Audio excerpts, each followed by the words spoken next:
it's called the Superman Ayesha split. I only think that because of what it looks like, not because of anything I've ever seen it called that. I have no idea what other people call it.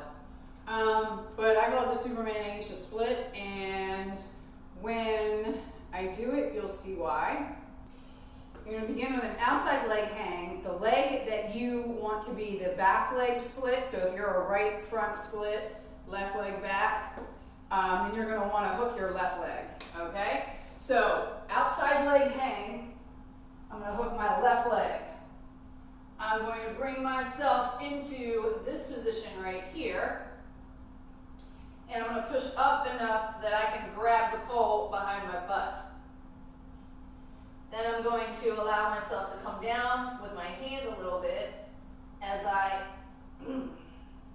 bring my leg off of the pole and hopefully into a split.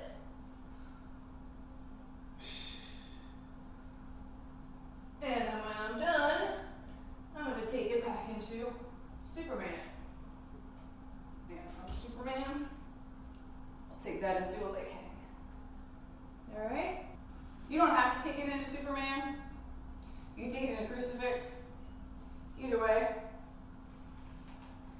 I can give you further instruction if you want. Contact me at vivafitflip.com. Safe and happy bowling.